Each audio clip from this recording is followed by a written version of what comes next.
Olá, sejam muito bem-vindos, sejam muito bem-vindas a mais uma aula de Física da disciplina Física Aplicada à Biologia.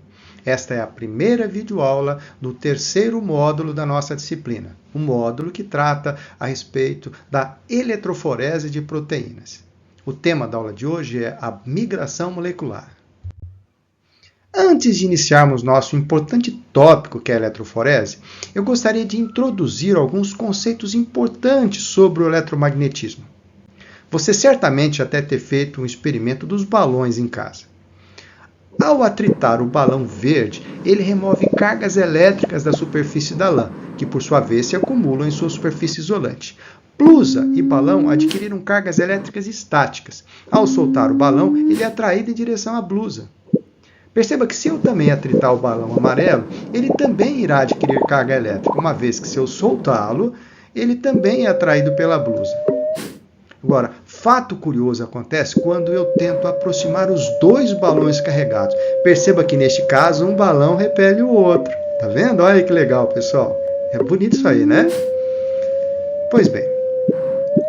A lei de Dufault é uma regra sobre a eletricidade estática e foi formulada por Charles-François Cisterna Dufault, um cientista francês do século XVIII. Em suas experiências com eletricidade, Dufault observou que existem dois tipos distintos de cargas elétricas, o que levou à formulação da sua lei.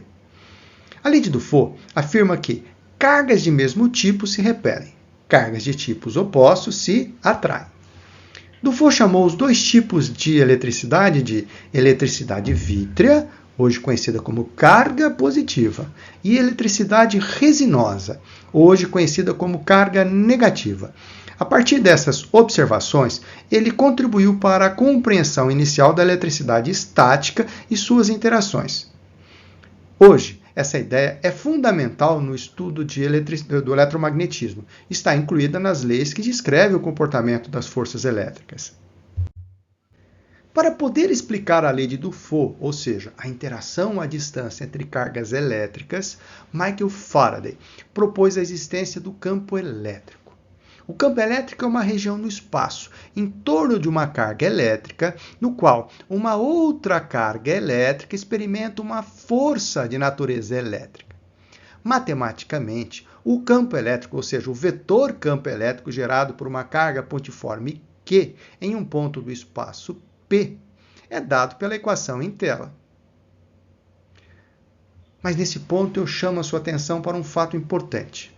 O campo elétrico é uma grandeza vetorial, ou seja, ela tem módulo, direção e sentido. O módulo é aquele que eu acabei de mencionar. Agora, a sua direção é a mesma da força elétrica que seria exercida sobre uma carga de teste positiva colocada em um ponto onde se mede o campo elétrico. Se a carga que gera o campo for positiva, o campo elétrico aponta para fora da carga. Agora, se ela for negativa, ela aponta em direção à carga, ou seja, para dentro. Podemos compreender a distribuição do vetor campo elétrico ao redor de uma distribuição de carga elétrica a partir das linhas de campo elétrico. Então, as linhas de campo elétrico são uma representação visual que nos ajuda a entender a direção e a intensidade de um campo elétrico. Elas são usadas para mostrar a força que uma certa carga elétrica experimenta ao ser colocada dentro de um campo elétrico, como ilustrado nessas imagens em tela. Perceba que elas sempre saem de cargas elétricas positivas, tá vendo? Além disso, perceba que elas também sempre vão entrar em cargas elétricas negativas. Além disso, a densidade das linhas de campo elétrico ela indica para a gente a intensidade do vetor campo elétrico naquele ponto. Além disso, perceba que as linhas de campo jamais vão se cruzar, como neste caso aqui. Neste módulo, iremos estudar uma distribuição muito especial das linhas de campo elétrico, o chamado campo elétrico uniforme. Um campo elétrico uniforme é um tipo de campo elétrico no qual a intensidade e a direção do campo elétrico são as mesmas em todos os pontos. Em um campo elétrico uniforme, as linhas de campo elétrico são paralelas e igualmente espaçadas, indicando que a direção do campo é a mesma para toda a região. Em um campo elétrico uniforme, uma carga de teste experimentaria uma força independente da sua posição no campo. Isso é muito bacana. Encontramos um exemplo clássico de um campo elétrico uniforme em um sistema constituído por duas placas planas e paralelas, carregadas uniformemente. Se uma das placas tem carga elétrica positiva e a outra carga elétrica negativa, o campo elétrico dentro da região entre elas será uniforme e vai apontar da placa positiva para a placa negativa.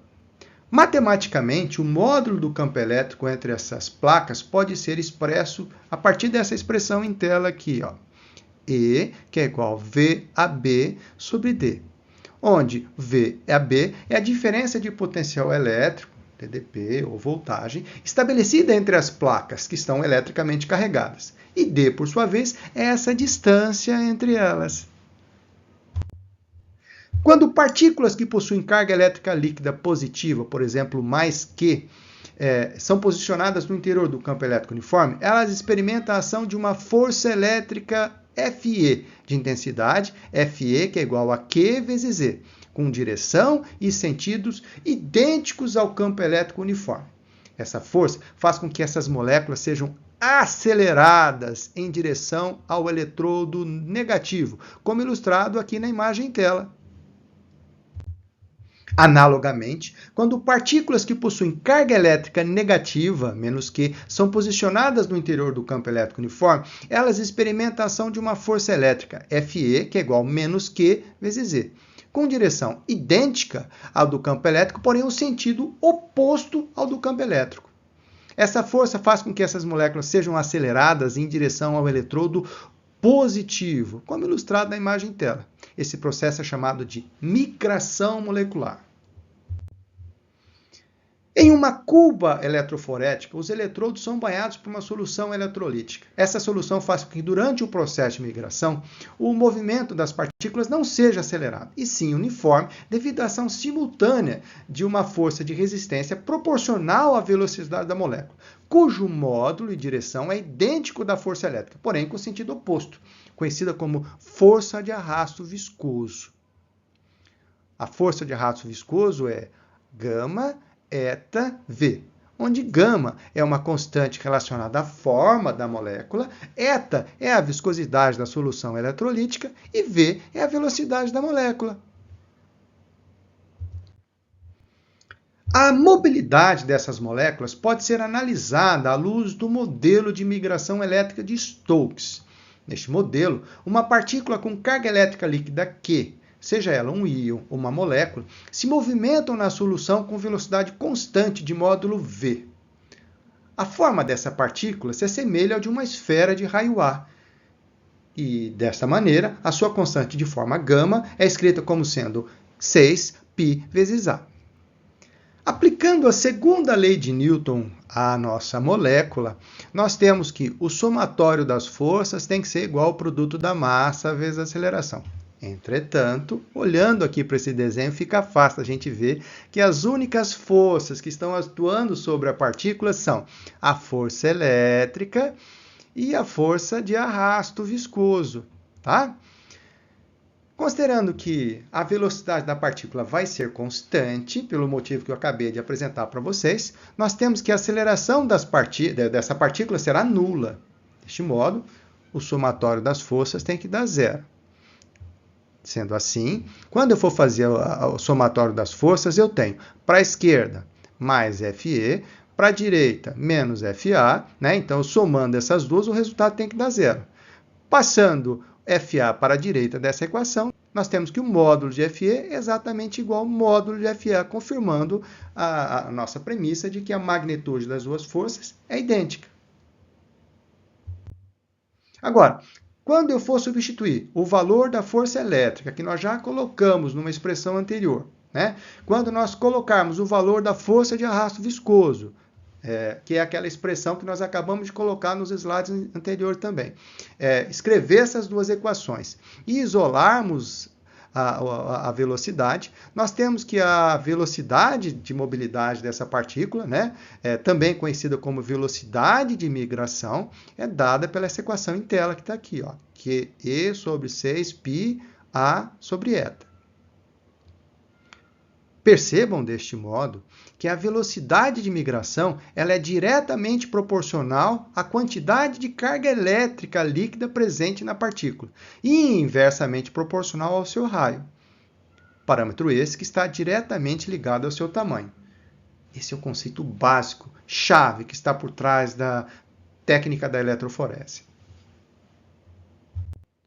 Podemos ainda facilmente estabelecer uma relação de causa, no caso o campo elétrico uniforme, e sua consequência, no caso a velocidade de mobilidade, por meio do cálculo de um coeficiente, conhecido como coeficiente de mobilidade. Né? Então, representado pela letra μ, né? O coeficiente de mobilidade μ é definido a partir da razão entre a velocidade de mobilidade da molécula, que nós acabamos de calcular, né? Pela letra V, dividido pelo campo elétrico aplicado. Né? Então, perceba que esse conceito é frequentemente utilizado na eletroforese, que é uma técnica amplamente utilizada em bioquímica, biologia molecular e química para separar moléculas, como, por exemplo, proteínas, DNA e RNA. Inclusive com base em suas características como tamanho, carga e forma. Né? Além disso, no sistema internacional, o coeficiente de mobilidade eletroforética tem a unidade metro ao quadrado dividido por volt vezes segundo. Bom, pessoal, por hoje é só. Encontro vocês em nossa próxima videoaula, na qual iremos aprender sobre a eletroforese de proteína e qual é a sua relação com o conceito de mobilidade molecular. Espero vocês lá, pessoal!